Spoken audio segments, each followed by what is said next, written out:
Aujourd'hui, je vais tester une nouvelle techno, une nouvelle gamme de robots qui promet de supprimer tout problème de fil périphérique. Allez, on regarde ça. Pendant plusieurs années, j'ai utilisé ce robot avec fil périphérique. Donc tout marche bien, hein, donc ça marche nickel jusqu'au jour où le fil est coupé. Hein, quand le fil périphérique est coupé, recherche de panne ou trouver l'endroit, c'est un petit peu la galère. Allez, du coup, on va essayer autre chose.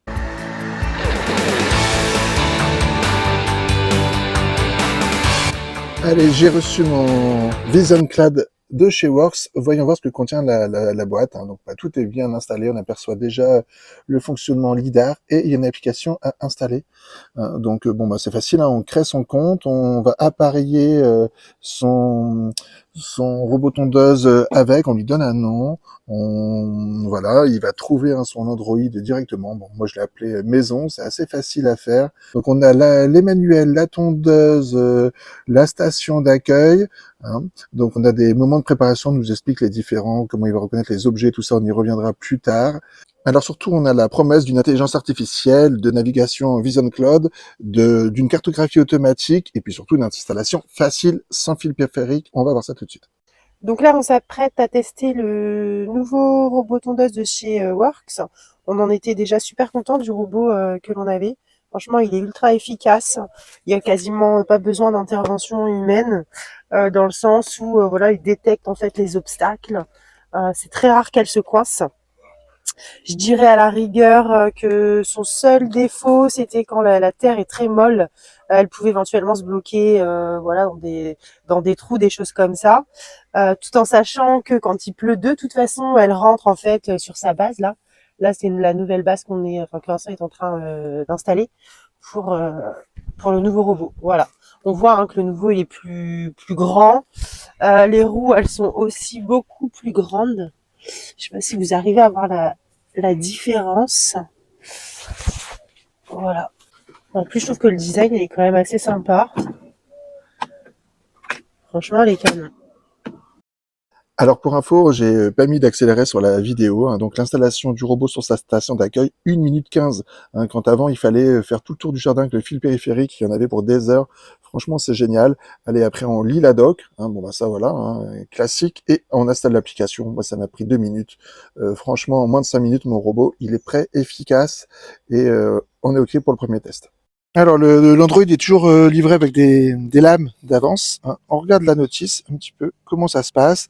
On a bien fixé notre socle un petit peu partout.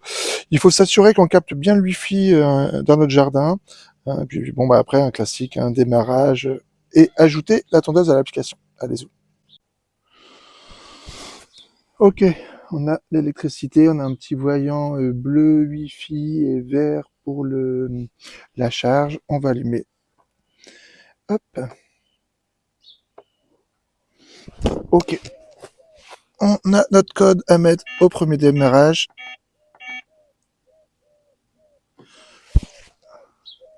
Et on va laisser charger maintenant.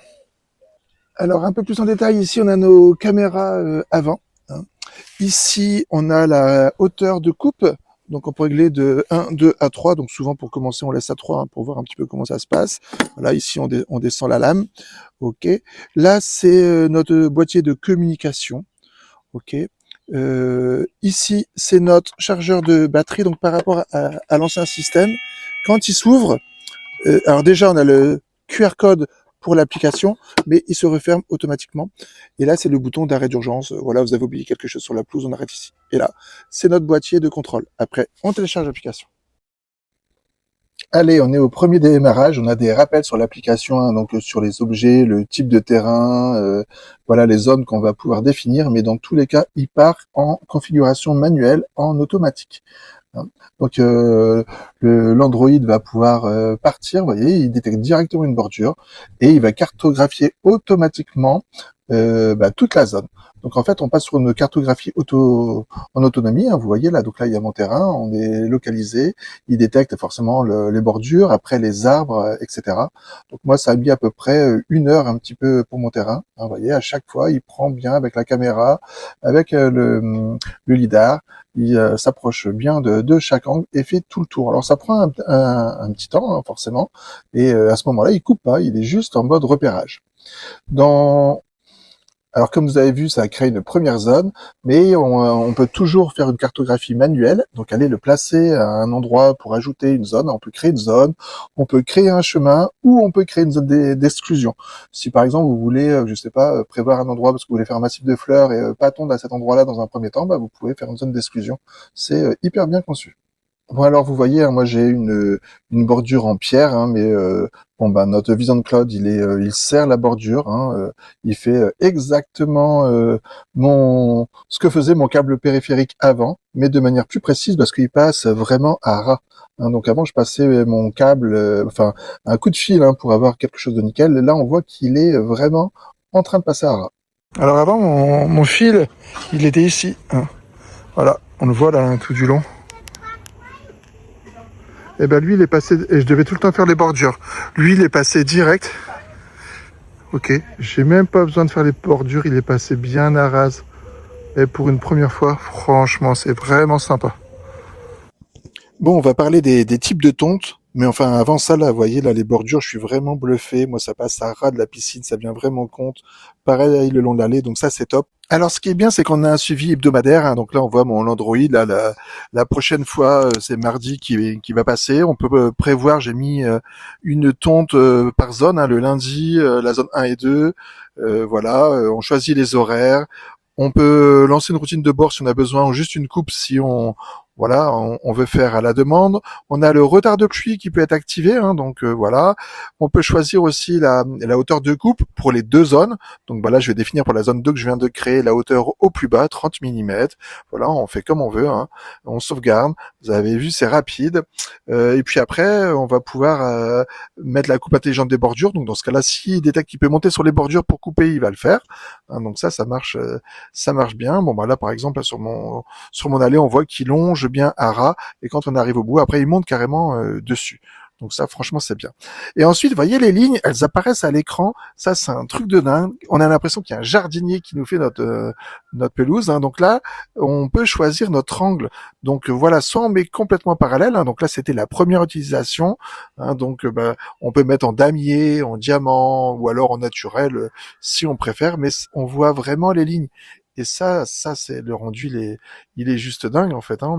On peut faire vraiment le motif qu'on veut et puis et ben ça se voit. En fait, c'est dingue, ça se voit vraiment. Voilà. Voilà. Donc bon, moi je choisis de mettre bien parallèle pour chacune de, de mes tontes. Et puis bah là, je vous ai mis un petit exemple. Quand elle est en train de tourner, on sait exactement combien il y a de mètres carrés, où elle en est, ce qu'il lui reste à faire, combien de temps ça tourne. Si elle est bloquée quelque part, et ben, elle va vous dire aussi exactement son emplacement. Donc ça, il n'y a aucun souci. On pilote complètement. Mon modèle, c'est les 2WD, hein, donc c'est pour les jardins classiques, hein, jusqu'à 30% de pente, ce qui est déjà beaucoup. Il existe un modèle pour les terrains complexes hein, qui est le 4WD, et là, il accepte 84% de pente. Le châssis est articulé, il permet de passer partout. Allez les gars, on va parler obstacles. Hein. Bon allez, c'est la Coupe du Monde, on fait un petit test avec un ballon, petite passe à la tondeuse, hop là, on arrête, ça bloque, ça évite. Ouais, c'est beau quand même. Comme elle est en mode où elle fait les lignes, elle va faire son petit parcours tranquillement. Elle va revenir et elle va éviter le ballon. Vous allez voir ça. Le gros point en fait, hein, c'est qu'en fait, on a d'habitude un fonctionnement lidar. Donc, en fait, ça mesure les formes. Hein, mais ça ne reconnaît pas les objets. Le comportement, il est identique devant tous les objets. Là, le Vision Cloud, c'est pas du tout pareil. Il reconnaît les objets. L'IA, elle est évolutive. Il sait différencier un chien d'une statue. Il s'adapte en fait son comportement en fonction de ce qu'il va détecter. Je vous mets plusieurs exemples dans la vidéo. Vous voyez une petite voiture avec un enfant dedans qui arrive face à la tondeuse, ou une personne qui passe, ou une statue. Il sait qu'il peut passer à cet endroit-là d'habitude, mais non. L'IA va agir en fonction et en conséquence, elle va prendre tout de suite la bonne décision, s'arrêter, contourner, éviter l'objet. C'est ce qu'on veut hein, pour avoir une sécurité maximale. Allez, c'est parti pour le verdict final sans langue de bois. Ce que j'ai aimé pour commencer, enfin la fin du fil périphérique, c'est vraiment le gros changement. Pour moi, c'est le principal intérêt de cette nouvelle génération, et ça, c'est les centaines de mètres à enterrer, c'était la misère. En deuxième chose, l'installation elle est super rapide. Voilà, une alimentation et hop, c'est parti, ça va super vite. En troisièmement, la cartographie, c'est agréable, que ce soit en mode automatique ou quand on veut rajouter une zone en mode manuel, où on pilote la tondeuse comme un drone pour lui apprendre le nouveau chemin. Enfin, ça, c'est trop sympa. En quatrième point, les lignes parallèles. Vous avez vu, c'est localisé par satellite et on met les lignes dans le sens du terrain. Ça, le rendu, c'est génial. On a l'impression qu'il y a un jardinier perso qui vient dans le jardin. Et puis, la dernière partie, c'est les obstacles. Même un obstacle qui est pas prévu par rapport à d'habitude, qui arrive, comme le ballon de foot tout à l'heure, et ça, c'est top. Je parlerai pas de défauts, mais plutôt de points à connaître. Dans un premier temps, le prix, forcément, on est à peu près dans les 2300 euros. On est clairement sur un robot haut de gamme. Donc, tout le monde n'aura pas ce budget. Il y a aussi une phase d'apprentissage, donc il faut que le temps que le robot apprentisse et apprenne votre terrain. Donc ça, oui, ça prend un petit peu de temps, mais voilà, s'il y a une zone étroite, il faut aller lui montrer manuellement. Mais bon, ça marche quand même très bien. Et puis la dernière chose, c'est que c'est une technologie récente, donc comme toute nouvelle technologie, on a encore un peu de pas de recul sur plusieurs années, donc ça, voilà, il faut attendre un peu, mais on est sur une marque qui est super crédible. Work, c'est quand même le numéro 1 des ventes de robots tondeuses dans les magasins de bricolage. Donc moi, j'avais acheté mon premier, là, le filaire chez Leroy Merlin. Et je l'avais depuis 4 ans et ça marchait super bien. Le SAV, les 100% français. On a une hotline dédiée et on a une technologie fiable et pro. Donc voilà, ça, y a pas de souci. Et vous, est-ce que l'absence de fil périphérique est un argument suffisant, fort, pour vous faire changer de génération? Dites-moi ce que vous en pensez dans les commentaires. Bon, ça fait maintenant une semaine que le robot Vision Cloud il tourne tout le temps. Voilà, j'ai paramétré mon programme pour la semaine. Soit il fait le tour, vraiment les bordures. Et comme vous pouvez voir, j'ai même plus besoin de passer du tout mon fil sur le côté. On peut apercevoir franchement les lignes. On est vraiment trop content. Vous avez vu les textes de détection, c'est top. C'est génial. Quand il y a un obstacle, ça s'arrête tout de suite. Il mémorise, il reprend. Par rapport au tondeuse classique, des fois part dans tous les sens. Lui, il fait pas n'importe quoi. On voit vraiment qu'il fait ses lignes, il évite les obstacles. Le guidage laser, ça change tout. Donc voilà, c'est le tarif, c'est comme toujours en fait. On a un tarif qui est peut-être un petit peu plus élevé qu'une tondeuse classique, ok. Mais la tranquillité, voilà, ça a pas de prix. Et puis par rapport à la concurrence, ça marche super quoi. Moi j'ai essayé de le mettre en défaut plein de fois et j'ai pas été embêté, donc franchement, déjà je l'utilise tout le temps et donc forcément je le recommande. Allez, à plus. Si vous avez des remarques à faire sur les tondeuses, n'hésitez pas à me laisser un petit commentaire. Si vous utilisez aussi la gamme Works, pareil, faites-moi vos retours et puis je vous dis à très bientôt pour d'autres tests. Bye bye, ciao.